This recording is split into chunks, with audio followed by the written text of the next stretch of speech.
Shalom, Ahab, Wa, Baraka.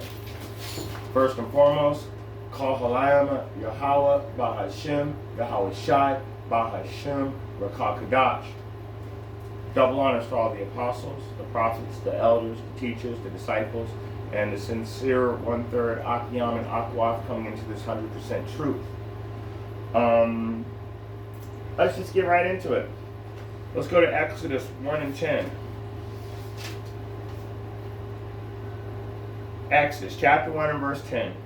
Come on, let us deal wisely with them, lest they multiply and it come to pass that when there falleth out any war, they join also unto our enemies and fight against us, and so get them up out of the land. So come, how are they dealing wisely with us these days? To their own benefit, they have taken the Roe versus Wade case and overturned it. Does anybody know why they overturned that case? Come, let us deal wisely with them as a people. Let me show you. Because if you don't have a right to an abortion, you don't have a right to your own body. So what they're going to do is they're going to implement the MOTB. And to do that, they have to take back your rights. And what they did was they gave women right to an abortion, which saying, I have the right to make decisions over my own body. By reversing the Roe versus Wade case, abortion becomes illegal again and you have no right to your body anymore. And so when you go to Revelation 13 and 16, so Revelation 13 and 16, so after they overturn this, they have the right to do this to you now. Now they can tell you to do this because they've taken back your rights to make decisions on your own body. I completely don't agree that a woman should have, I completely agree that a woman should not be able to have an abortion. You shouldn't be having abortions. That's not biblical. That's might as well throw them into the fire to cross them over to the fire to Molech. So when you do that, it literally becomes a certain God that you're worshiping by killing your child so you can have your life. So Revelation 13 and 16, he causes all, both small and great, rich and poor, free and bond, to receive a mark in their right hand or in their forehead, and that no man might buy or sell, save he that have the mark, or the name of the beast, or the number of his name. So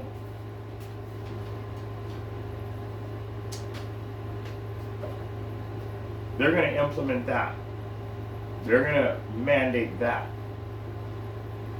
The word mark in Hebrew is charagma. The word charagma defined means subdermal implant. So now, because they've overturned the Roe versus Wade case, they can force you to take a subdermal implant. Let's move on. Let's go to the book of Daniel 8, and we're going to start at 23 and just read right through to 25. And in the latter time of their kingdom, when the transgressors are come to full, a king of fierce countenance and understanding dark sentences shall stand up. And his power shall be mighty, but not by his own power. He shall destroy wonderfully, and shall prosper, and practice, and shall destroy the mighty and the holy people. This verse right here reminds me of the government. It reminds me directly of the president. His power shall be mighty. President. I'm saying that it's a reminder. It really resonates very well with what they're saying. Listen very carefully. And his power shall be mighty, but not by his own power. Biden doesn't have power. The corporations that control him have the power. So that's why he has to read a teleprompter, because he only does exactly what they say. And he shall destroy wonderfully and shall prosper. Every time they give billions of dollars to another country, he takes millions and puts it in his pocket. In practice, and shall destroy the mighty and the holy people. And they do everything under the sun to take out the Israelites. I mean, we could go all day on all the different things they do to us. But let's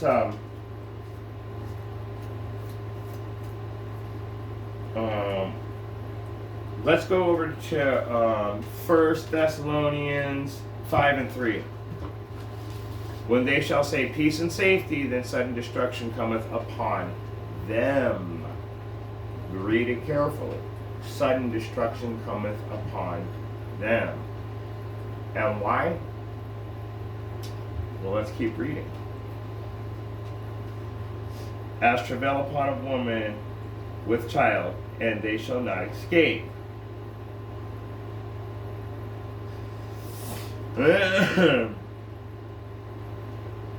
Be ye brethren, but ye brethren are not in darkness, that day should overtake you as a thief. So, they're saying peace and safety, and sudden destruction cometh upon them. Why? Because their plan is going to backfire. The Most High is not going to let them fulfill their plan and take out the Israelites and MOTB everybody, or subdermally implant the whole earth to make sure they got us all. Because when you go to Revelation 14, and I think it's starting at verse 9, it tells you exactly what's going to happen to those people if they receive the mark. If they receive the subdermal implant. Let's see what it says. Verse 9, this is Revelation 14 and 9. And the third angel followed them, saying with a loud voice, if any man worship the beast in his image and receive his mark in his forehead or in his hand, the same shall drink of the wine of the wrath of Yahweh, which is poured out without mixture into the cup of his indignation. And he shall be tormented with fire and brimstone in the presence of the holy angels and in the presence of the Lamb. And the smoke of their torment ascendeth up forever and ever, and they have no rest night or day, who worship the beast and his image, and whosoever receiveth the mark of his name. So, they're doing this to ensure that you will be destroyed. They're doing it to destroy you. But when they say peace and safety, so in the name of peace and safety, so how is it safe to have a subdermal implant? Well, now you don't have to touch anything. Everything can be hands-free, so we don't have to worry about getting sick. Right. Most colds are airborne. Also, in the name of safety, your information is now protected. No, actually what happens is your information is now has zero protection.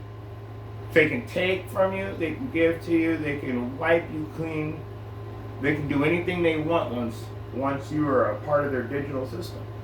You have no control anymore, zero. Because once they have control over you being able to eat, to drink, buy, sell, or trade, it's over. Don't you get it? They overturned a whole case which made abortion illegal just to be able to push this whole thing forward. I don't know how anybody doesn't understand that. But let me keep going. Let's go to Luke. Let's see what Luke has to say. I got some precepts in Luke right now. In the book of Luke, chapter 21, and we're going to start at verse 34. Luke 21 and 34. This is Yahushua speaking, okay? And the whole point of this is he's telling you to watch and pray. Because this stuff is happening right before your eyes. And they're doing it one drop at a time to keep you from rising up and thinking something's wrong. But believe me, there's something really wrong here. What I'm about to read is all in red, so right away you know it's Yahushua speaking. And this is Luke 21 and 34. And take heed to yourself. Take heed to yourselves, lest at any time your hearts be overcharged with surfeiting, which means gluttony, or just eating until you're sick, and drunkenness. And that's literally talking about overeating and drinking. I looked it up. So, and the cares of this life. So literally, you are so caught up into worldliness. You're living the best life you can. Is how people say, I'm living my best life. However they say it, I'm living the best life I can, is how they say it. And so that day come upon you unawares. So it's saying, take heed to yourselves. Be wise. Lest at any time your heart get overcharged. In other words, the lusts of this world tempt you back into this world. Next thing you know, you're out partying, eating anything, drinking everything, worrying about worldliness, the cares of this world. And so that day come upon you unawares. And what day is he talking about?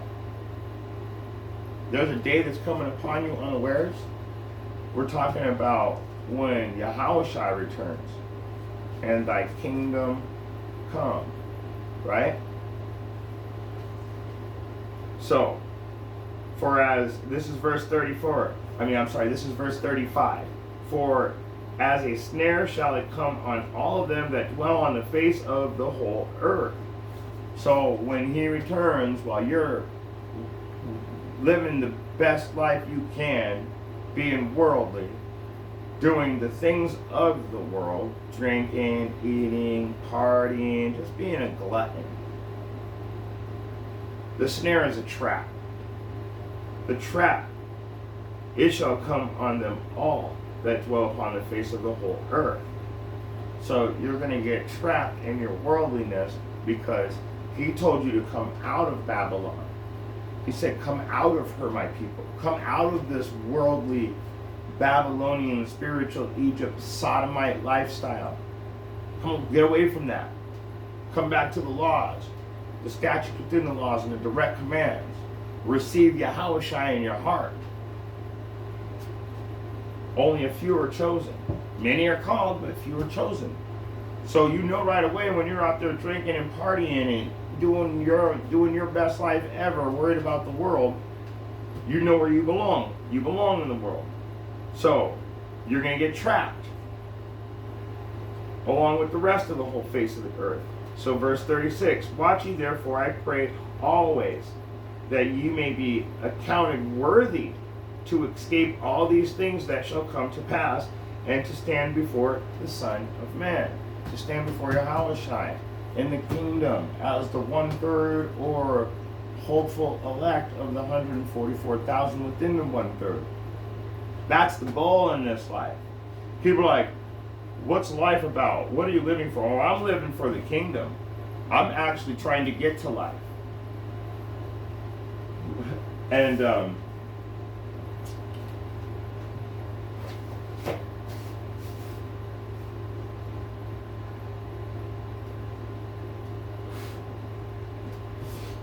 sorry. So, what are you going to do? You want to watch and pray. You want to be humble in your spirit. You want to be meek. You want to do what you're supposed to when you're told to, and don't let anything stop you. Don't let people tell you otherwise. If Yahweh puts a spirit on you, go with the spirit that Yahweh puts on you. Let me keep moving on. I'm just going to I think I'm gonna bring out. I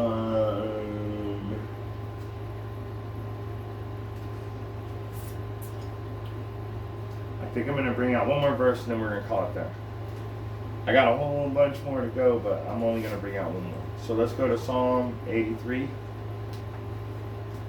I'm gonna break this class down into a bunch of little classes. It's just too big. Psalm 83, and starting at verse 2.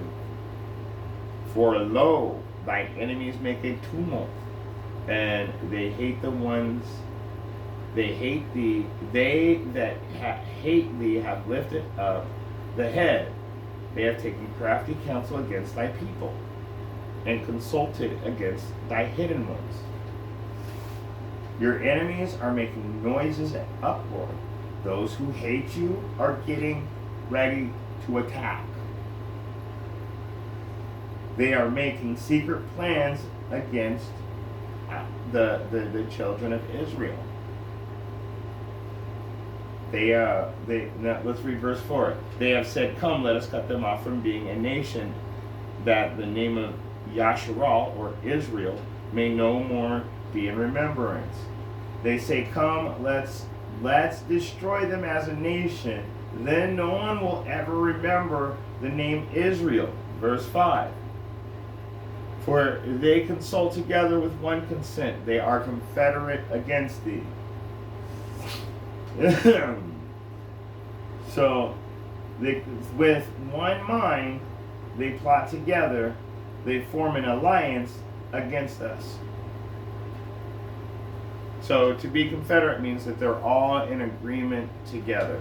Okay? I'm going to read, I got to read this one more. So like I said, let's go back to Exodus 1 and 10. Come, let us deal wisely with them as a people.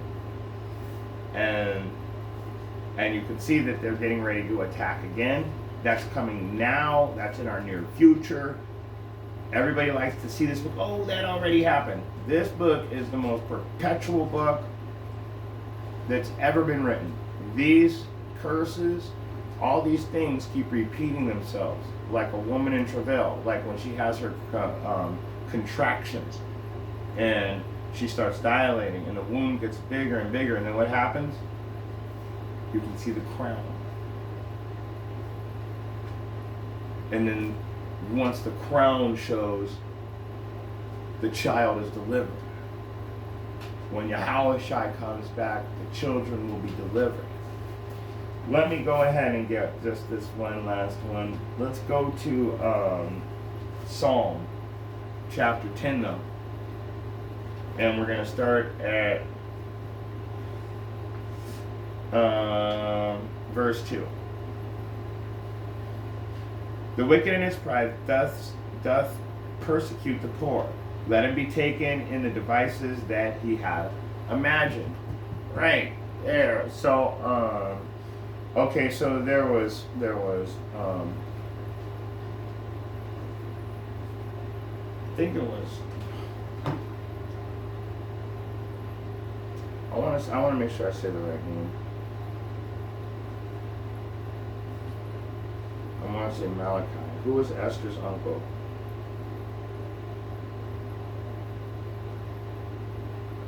Mordecai, not Malachi. That's right. Mordecai.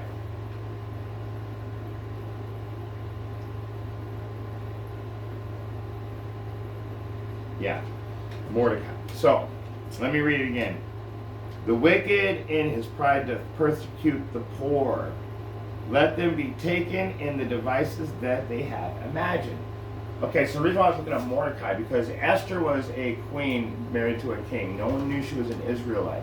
And this guy named Haman hated Mordecai because Mordecai wouldn't salute him at the gates. So Haman built these gallows tall enough for everybody in the land to see that somebody was going to be hung. So no matter where you were standing, you would have been able to see Mordecai get hung. Haman came down to ask the king if he could hang Mordecai. He wanted to get permission because he hated him so much. But right before Mordecai came, the king had opened up the Chronicles, in other words, the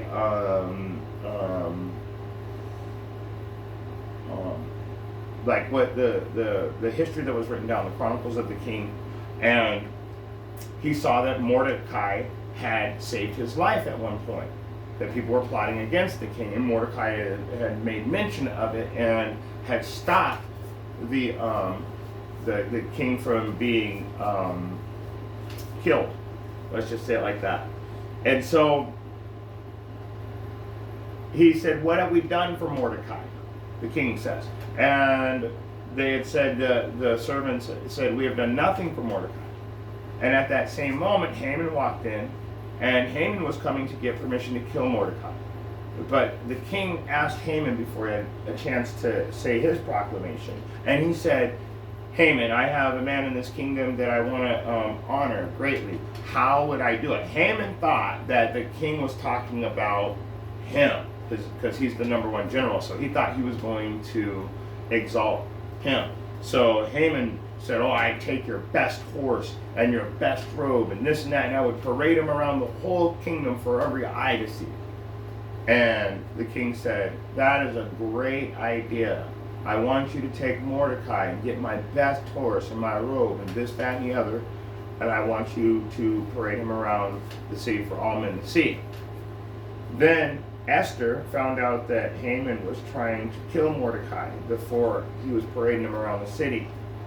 So he never actually got to ask the king to put him to death, to persecute the Israelites. But he was getting ready to. And Esther came in and asked to cook dinner for the king and Haman. And Haman he thought this was the greatest thing in the world. Wow, the queen invited me to dinner. Oh, I'm so honored. So he gets there, the king, Esther, and Haman have dinner together. And it was a great dinner. The king was so satisfied with the meal, he said that anything that you wish within this kingdom, I will do for you, Esther. And Esther looked right at the king and said, "I want you to hang Haman from the gallows that he built to hang my uncle Mordecai. And he wants to persecute all of my people, the Israelites." So what happened was Haman's sitting right there. He's like, "Oh, no, wait, no." So the king was so pissed off, he got up and left the room. Haman runs over, because she doesn't sit at the table. She lays in a bed with the veil around it, the canopy beds. So that's how the women were back in those days. They're very beautiful, so you would admire them while you eat. And he came over to her bed to beg for his life. And the king came back in, and he was furious. He literally was like, "You got close to my woman. What, are you trying to take my wife?" And so not only did he hang Haman from the gallows, but his whole family and his friends, and then he overturned the proclamation to persecute the Israelites, that the Israelites would persecute the people around them. So let me read Psalm 10 and 2 again. Psalm chapter 10 and verse 2. "The wicked in his pride doth persecute the poor." Haman was very prideful. He wanted to kill Mordecai, who had nothing. He just stood at the gate all day as a guard. "Let them be taken in the devices that they have imagined." He imagined this great gallows to hang Mordecai from, and he was destroyed by his own device that he imagined. Let me keep going now. Let me keep going. I just wanted to show you that because I keep telling you guys it's going to backfire on them. Their stuff's going to backfire. In fact, I said that's all I was going to bring out for today. So I'm going to stop right there. And I always bring this verse out no matter what. This is Revelation 22 and 14. This is how I end my classes. "Blessed are they that do his commandments, that they may have the right to the tree of life, and may enter in through the gates into the city." If you have eyes to see and ears to hear, I hope you were able to get something out of this short message. Shalom.